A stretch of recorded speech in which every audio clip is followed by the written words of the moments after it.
আমরা মেয়েরা যখন বড় হই, যখন আমাদের শরীর খারাপ হয়, অর্থাৎ যখন আমাদের পিরিয়ডস হয়, তখন আমাদের প্রথমেই শেখানো হয় কোনো ছেলেকে বলবি না, ঠাকুর ঘরে যাবি না, আচার আমচুরে হাত দিবি না।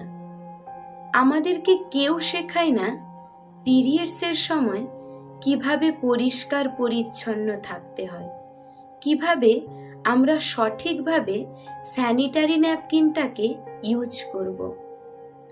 আচ্ছা, কেন বলুন তো?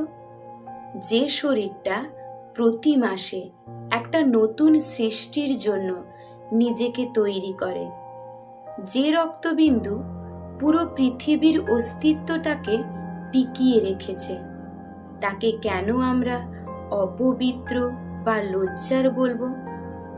পেট ব্যথায় ছটপট করলেও বলতে হয়, না না, ঠিক আছে। লাল দাগ লজ্জার নয়, ওটা সৃষ্টির প্রথম রং। লাল দাগ অপবিত্র নয়, ওটা নারীত্বের, মাতৃত্বের অহংকার।